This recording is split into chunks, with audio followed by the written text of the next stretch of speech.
Well, the last couple of years we've seen, a lot of defenses, drop 8 against y'all. Where have you seen defenses kind of defend y'all differently just through these first 2 games? I mean, obviously it starts with the front. We're getting a lot more 4-down front. And then you got to play off, the safety that's trying to get an extra hat in the box. So, essentially with the tight end of the game, you got 6 for 6, 4 down, 2 in the box.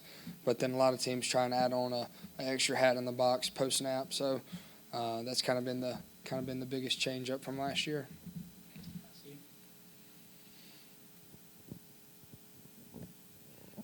You've had a chance to review the film a little bit, obviously, since the game was over. I mean, what did you see? Maybe there was obviously some opportunities where you left some points on the field as a squad, but what did you see maybe critically about the offense and also some good things you did? I think the best thing we did is we kind of just stayed together the whole time. Obviously there were some things that we wish we would have done differently, schematically and then, individually. But I think we stuck together well throughout the whole night. We kept playing, we kept fighting, no matter the situation. So that's really a credit to our team and the culture that we have. Like I said, there's probably some things that we wish we would have finished on a little better. Whether it be one play specifically or just a whole drive. There were definitely some drives where you had 3 and outs after a turnover, but that's never good. But I think the biggest thing for us offensively is just finish drive, finish plays, and ultimately finish in the end zone. Did y'all feel like there were some plays that y'all could have made downfield in the passing game? No, definitely. I mean, I think there's definitely times you can go back on the film and look and see that there are plays to be made down the field and there are shots to be taken. Obviously, we have to get some things corrected. And that starts this week in practice. So, I look forward to the challenge of getting better and really working with the receivers and the offensive line and definitely try and hit some balls downfield. LSU is always a defense that brings a lot of pressure. Mm-hmm. Last year, I recall them bringing a lot through the middle to try to force things a little earlier. As a quarterback, what can you do to attack that, and what can this offense do? Try to, when they come up the middle, when they want to blitz that fast, what can you do to prevent that? Yeah, I mean, I don't know if it's necessarily just always up the middle. LSU's a great team. They have a great scheme, and they have a kind of a knack and a DNA for really getting after the quarterback and showing a bunch of different crazy looks, and then really getting after the quarterback and really trying to confuse you. I think it's a credit to Coach Kelly and how they operate over there. And I tell people all the time, I think the biggest thing that's really impressive when you talk about LSU is how hard they played last year against us. And we kind of expect the same thing this year. They're 1-1. They were 1-1 last year coming into this game. And I think the biggest thing I tell people all the time, that's the hardest a team has ever played against me while I've been here is last year against LSU. So it's a credit to them. They play extremely hard. And, like you said, defensively they do a great job schematically of really showing you a bunch of different looks pre-snap. And then, whether it be that pressure up the middle or, bringing Harold Perkins off the edge or something like that, they do a really good job. Excuse me, sorry. At the risk of sounding like a bit of a broken record here, over the final 20-25 minutes of that game, you guys score only 3 points. When you look at that film and just in terms of the inefficiencies at the end of a football game, what I guess were your takeaways from that? And last year? Or no. Or Saturday? Yeah. What was my takeaways from that? Just the inefficiencies at the end of the game and how to maybe finish better towards the final quarter and a half of football. Yeah, I mean, it's just finishing. We can't be concerned about what's happening or how we've let some drives get away or things like that. We've got to be worried about the next drive, and we just got to play one play at a time. I think the biggest thing is that when everybody can start to feel the wheels falling off, and that we're not executing and we're not hitting shots downfield and we're going 3 and out. I think the biggest thing when that happens is like, all right, like everybody calm down. Like we don't need everybody talking about how bad we are or that we're not executing, because everybody knows that. So what's the point in saying that? Like there's no point at all in saying that if you already know that. Like that's just being negative, and that's just being a loser, honestly, if you're saying that. But I think when that happens and you can definitely start to feel that we're not executing at a high level, I think it's just like, all right, everybody take a step back, take a deep breath. We're going to be okay. Calm down and just do your job on this one specific play.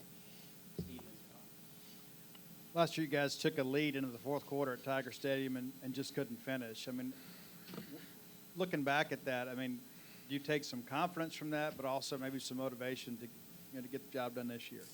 Yeah, I don't think it's confidence at all. I mean, obviously, we kind of got out on them early, and I think we were winning, maybe 13-0 or something like that. But I don't know if it's confidence a lot from that game. I think it's more motivation. Like I said, I mean, we got out on them early, but they definitely, they definitely kind of imposed their will on us in the fourth quarter. Just calling it like it is. I mean, like I said, we're Mississippi State. We call ourselves tough, gritty, football program. But I tell people all the time that's probably like one of the only games since I've been here where they played harder than we did. And we talked about that after the game. They definitely played harder than we did.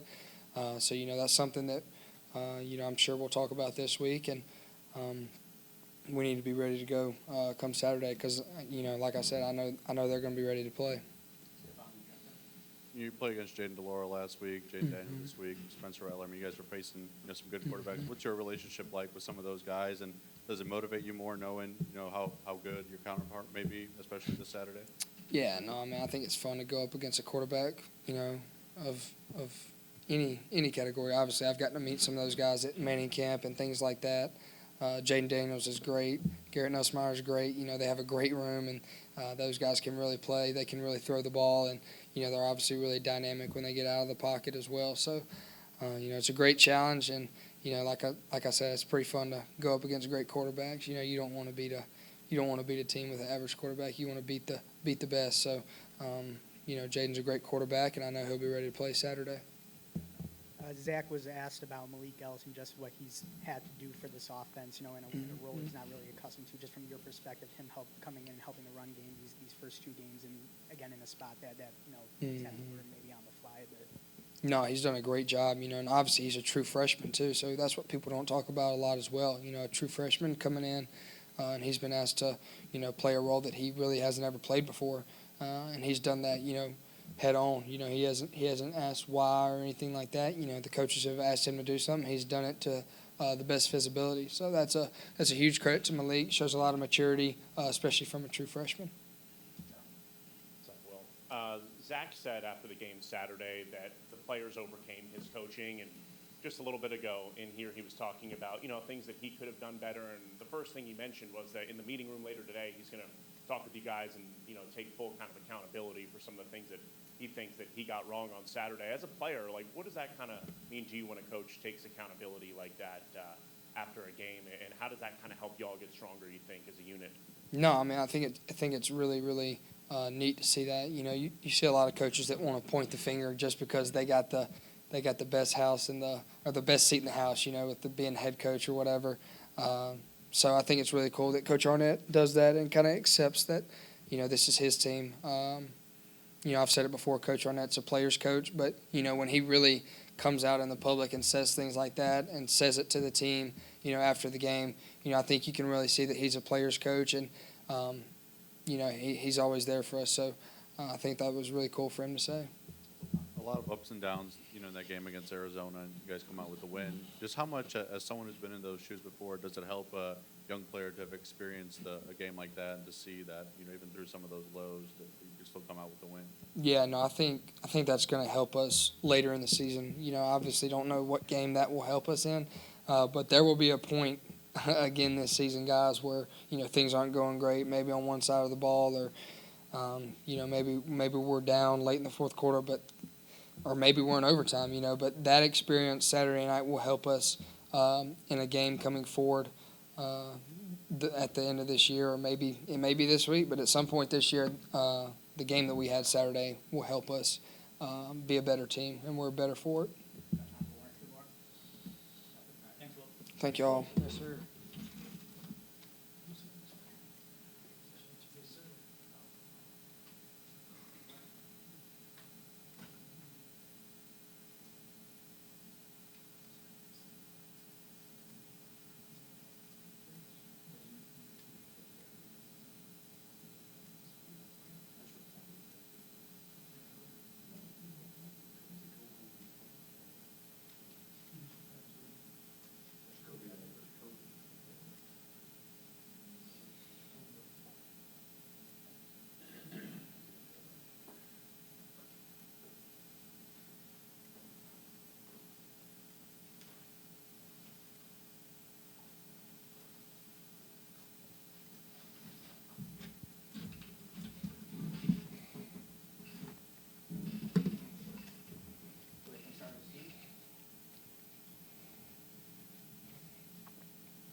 Marcus, you end up late in the ball game in man coverage with Arizona's fastest player, and you make the play right there.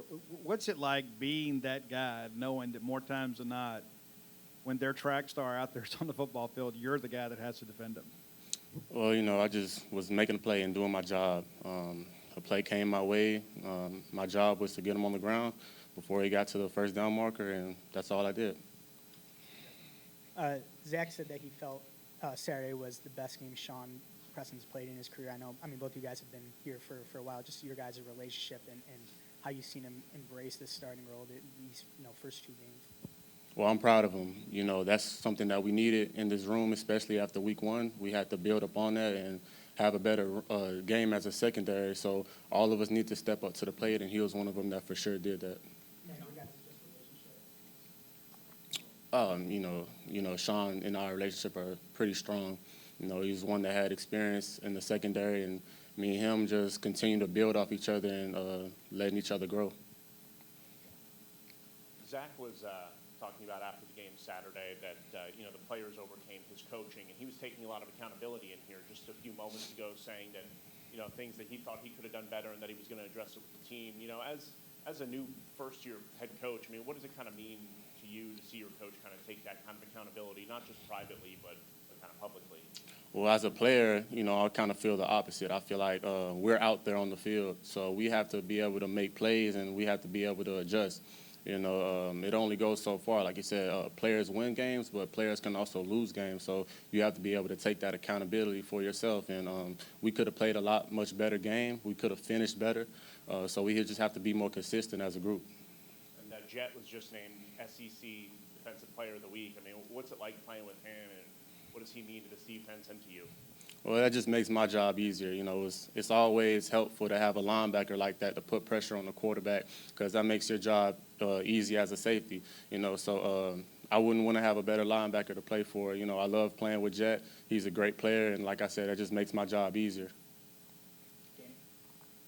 I was going to piggyback off John's question, and he asked about Jet, but just talk about Jet and Bookie, both his linebackers, probably 2 the best in the Southeastern Conference on your team. Just talk about how they make the secondary's job a little bit easier.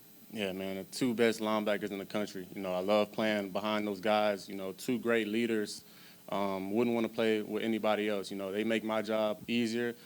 They fight hard. They're tough. You want to play with somebody that's going to give effort on each and every play, and you can definitely trust those 2 guys.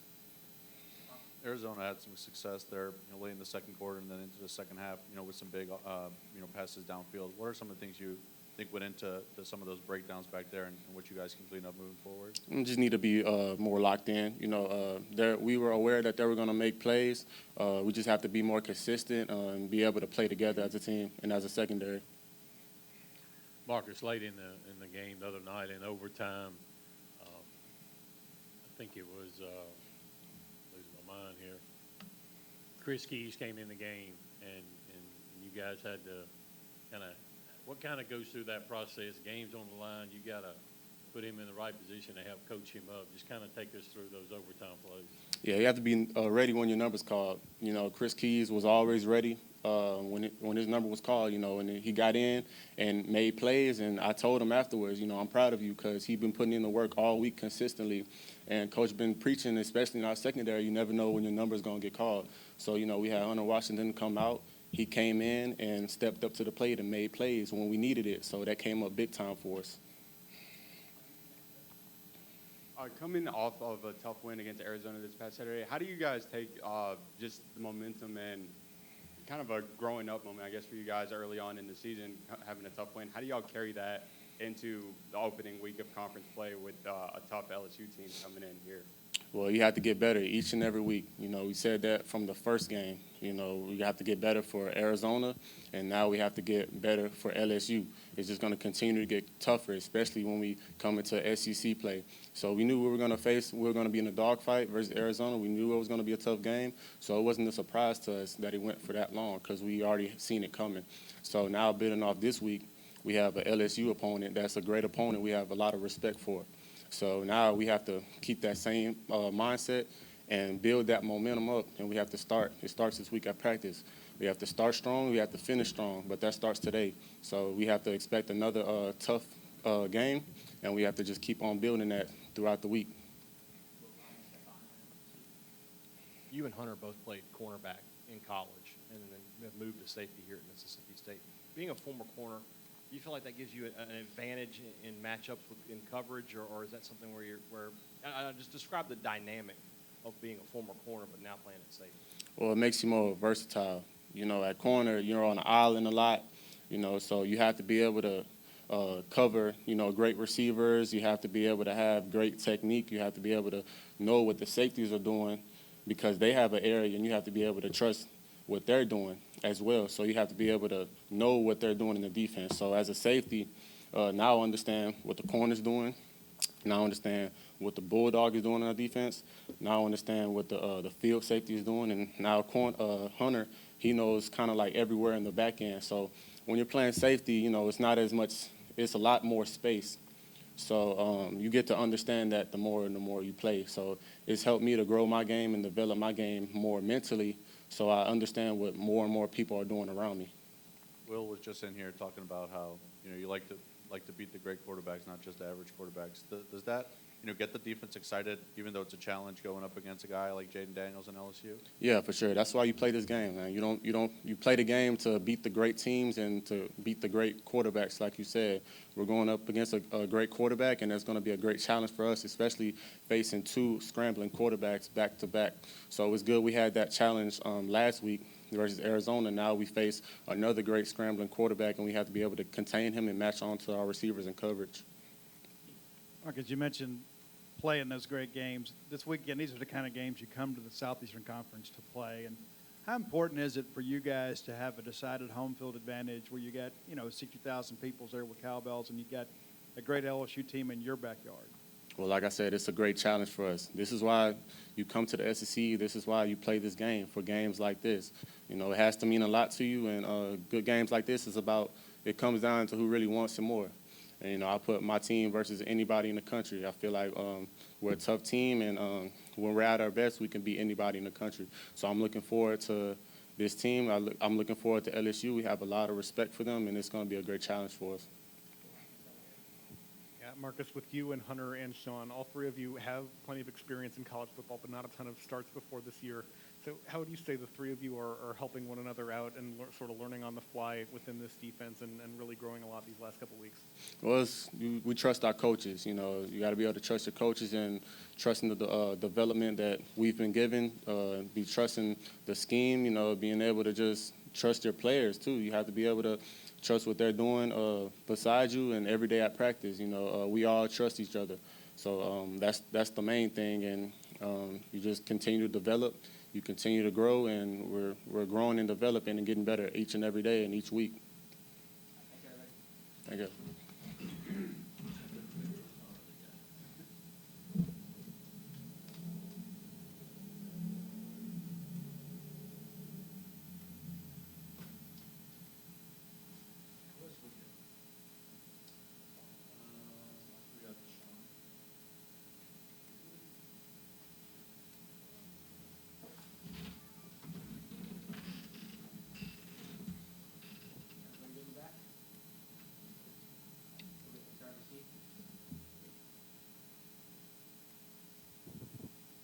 Obviously, the offense is using you in a variety of ways. I mean, how comfortable are you in your new role? You know, how excited are you to be able to get the football in a variety of ways these days? I know in the first interviews with Coach Barbe, he said he was going to get the best players the ball. So he really been doing a really good job of doing that. So I just been capitalize off the opportunities that I get.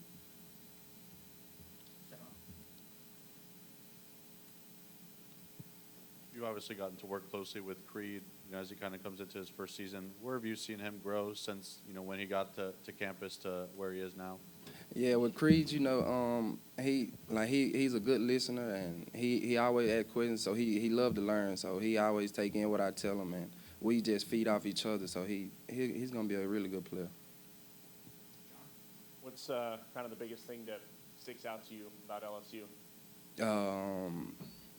Me and Xavier, we've been watching film on them. We really just been seeing how the way they've been running things on defense and how they react to 11 personnel, 12 personnel. So, yeah, we really been on the film, just on it.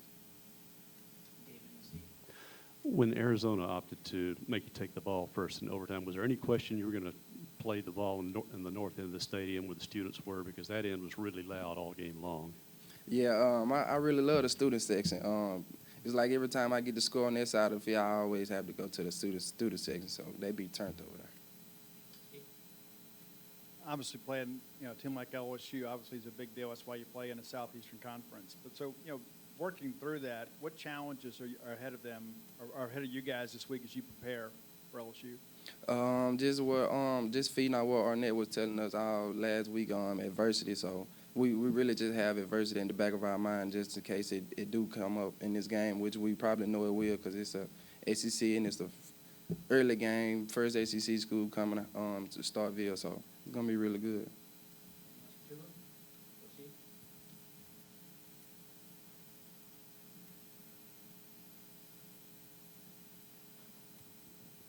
Now you mentioned you're already watching film from this year, but what can you take away from last year's game? I know it didn't end the way you wanted it to, but for 3 quarters you guys went toe-to-toe with them and just couldn't finish. So what can you take away from that experience? Just capitalize off our mistakes that we made last year, not to make too many. Just dial in on the details and just be just go out there and have fun and play football. That's it.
Deshaun, the linebacker group has been a really big part of things these first 2 weeks.